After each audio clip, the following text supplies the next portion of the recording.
नमस्ते। Hello learners, hello beginners. चलो दिल से मेहनत करते हैं और आगे बढ़ते हैं। वक्त कैसा भी हो वो जल्दी गुजर जाता है और मन की अशांति कैसे भी हो वो जल्दी थम हो जाता है। तो चलो सुनते एक कहानी और कनेक्ट करते हैं भगवान और भगवान का वाणी भगवत गीता के साथ।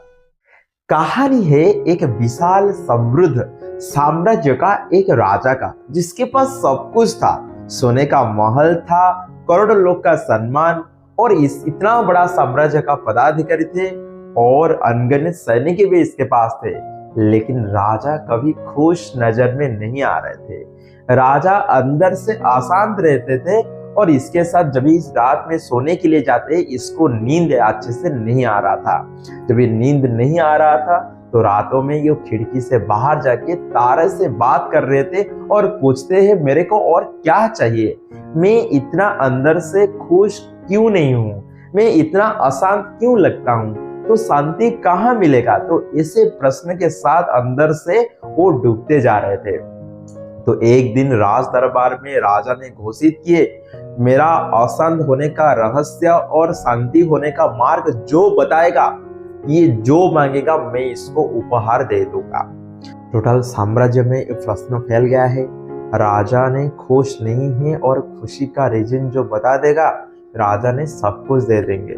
लेकिन बहुत दिन हो गया, कोई भी जवाब राजा के पास नहीं आ रहा था। तो राजा ने सोचने लगे शायद इसका जवाब पंडित गण ही दे सकते। तो जितने भी पंडित थे साम्राज्य में सबको बुलाए राजा ने और राज दरबार में वही प्रश्न को फिर और एक बार दोहराए। लेकिन यहाँ पे कोई भी जवाब नहीं दे रहे थे। इसीलिए जो सबसे बड़ा पंडित माना गया था वही पंडित को खड़ा करके राजा ने उस प्रश्न को और एक बार बोले। तो पंडित क्या बोला, जब भी राजा आपका राज्य में जो सबसे आनंद में है और जो सबसे अंदर से खुश है, इसका कमीज आप पहन लोगे तो शायद आपका कुछ मतलब जो खुशी है शायद आप इसको महसूस कर सकते हो। तो कौन सा व्यक्ति राज्य में सबसे खुश है और आनंद में है और इसका कमीज कहाँ मिलेगा, तो ये भी एक मतलब हो गया पजल। तो राजा ने सारे सैनिक को भेज दिए, ढूंढने लगे कहाँ पे मिलेगा वो सबसे खुशी और आनंदित आदमी। तो एक दिन गया, 2 दिन गया, 3 दिन में क्या हो रहा था, जो सैनिक थे वो कहाँ पे बैठ के कुछ खा रहे थे। तो यहाँ पे साइड में एक बेलकड़ी के नीचे एक आदमी बैठा था जो पूरा खुशी नजर में आ रहा था। तो जो सैनिकगण थे पूछने लगे आप कैसे हो। तो इससे बड़ा जोर आवाज के वो आदमी बोल रहा है मैं बहुत खुश हूं। तो आपको क्या चाहिए। वो बोलने लगा मेरे को कुछ नहीं चाहिए। क्या आप आनंद में हो। मैं बहुत आनंद परमानंद में हूं। तो ये सब सुनने के बाद सैनिकगण खुश हो गए, क्योंकि जो 2 दिन से ढूंढ रहे थे वो आदमी अभी मिल गया है।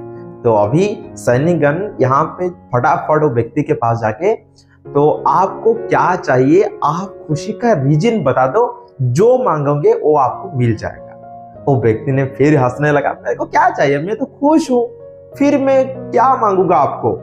तो ये सब सुनने के बाद यहाँ पे सैनिकगण हताश होकर लौट गए। तो यहाँ पे राज दरबार में राजा को सब कुछ बात ने वो सैनिकगण बताए। फिर क्या हुआ, राजा ने मंत्री को भेजे।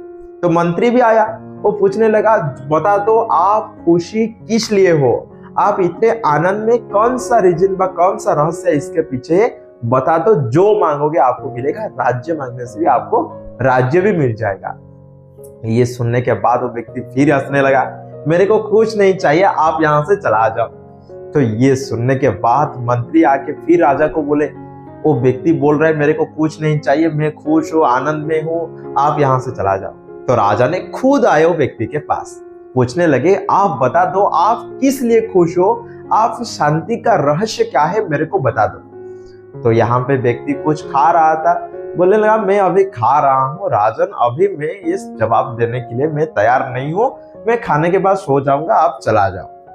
तो ये सुनने के बाद राजा ने सोचने लगा ये व्यक्ति क्या है, इसमें इतना आनंद में है, राजा को भी सही प्रश्न का जवाब नहीं दे रहा है, इसको जब इस पता है वो आंसर देने के बाद इसको सब कुछ मिलेगा, फिर भी कुछ नहीं बोल रहा है। तो राजा ने सुबह अकेला वही व्यक्ति के पास गए हैं। तो वो व्यक्ति यहाँ पे बैठ के कुछ काम कर रहा था। वो व्यक्ति जाके पूछे, क्या सच में आप खुश हो? व्यक्ति ने बोला, हाँ मैं तो बहुत खुश हूँ। क्या सच में आप आनंद में हो? ना, हाँ मैं तो परमानंद में हूँ। क्या आप इसका रीजन आप बता सकते हो? वो व्यक्ति ने बोला, राजन, कल सुबह सूर्योदय पर हमारा पास वाला नदी किनारे में आ जाना। हम दोनों यहाँ पे मिलके शांति का खोज करेंगे और मैं भी महसूस करूंगा और आपको भी महसूस करा दूंगा। ये सुनने के बाद राजा ने प्रसन्न हो गए और फटाफट सुबह घोड़ा के साथ पहुंच गए नदी किनारे में। वो व्यक्ति ऑलरेडी पहुंच गया था। जो व्यक्ति जब राजा को देखा, राजा ने सही वस्त्र के साथ एक भारी वस्त्र जो अलंकार में भरपूर था और एक मुकुट और तलवार के साथ राजा यहाँ पे खड़े हैं। तो राजा को पास में बुलाया और बोलने लगा, महाराज, अभी हम दूसरे किनारे में पार होके जाएंगे, तो पहले आप क्या करना है, जो भारी वस्त्र आप पहने हो और मुकुट तलवार सब कुछ रख लो, इसके बाद हम नदी के अंदर जाएंगे। तो राजा ने यहाँ पे थोड़ा हिचकिचा के प्रश्न किए, इसके बिना मैं कैसे रहूंगा? वस्त्र और मुकुट और मतलब जो तलवार है, ये सब कुछ छोड़ के तो मैं राजा कैसे हूँ? छोड़ो, मेरे को शांति ढूंढना है, इसके लिए ये सब छोड़ना पड़ता है, तो ठीक है मैं इसको छोड़ देता हूँ। तो सब कुछ उतार के अभी नदी के अंदर अभी राजा जाने लगे। जब भी थोड़ा पानी अभी थोड़ा थोड़ा बढ़ने लगा तो राजा ने सोचने लगा, मैं अच्छा क्या हूँ, वो भारी वस्त्र मुकुट तलवार सब कुछ छोड़ के आया हूँ, नहीं तो यह मैं पक्का डूब जाऊंगा। तो फटाफट अभी तैरने लगे और नदी का दूसरे किनारे पे अभी दोनों पहुंच गए हैं। जब भी दोनों शांति पूर्वक नदी पार करके दूसरा किनारे में पहुंच गए, वो व्यक्ति ने राजन को प्रश्न किए, ओ महाराज, अभी आप कैसे महसूस कर रहे हो? तो राजन यहाँ पे थोड़ा मुस्कुरा के और शांति पूर्वक जवाब दे रहा है, मैं जो बोझ लेके आया था इसको छोड़ दिया, इसलिए शांति से पार कर पाया। ये सारे बोझ जो भारी वस्त्र अलंकार के साथ था और जो मुकुट और तलवार था, ये सब कुछ लेके पानी के अंदर जाता तो पक्का डूब जाता। तो ये सब सुनने के बाद जो व्यक्ति थोड़ा मुस्कुराए और यहाँ पे जो बात बोला, ये आपको जरूर जानना है, वही शांति का पक्का रास्ता है। तो व्यक्ति ने बोला, तो ये तो तुम्हारा जीवन का गीता ही है, ये नदी तुम्हारा जीवन है। जब ही इसमें आप बहुत सारे भौतिक कामनाएं और इच्छाएं के साथ आओगे, जैसे भारी वस्त्र लेके आओगे, तो मन के नदी में आप डूब जाओगे।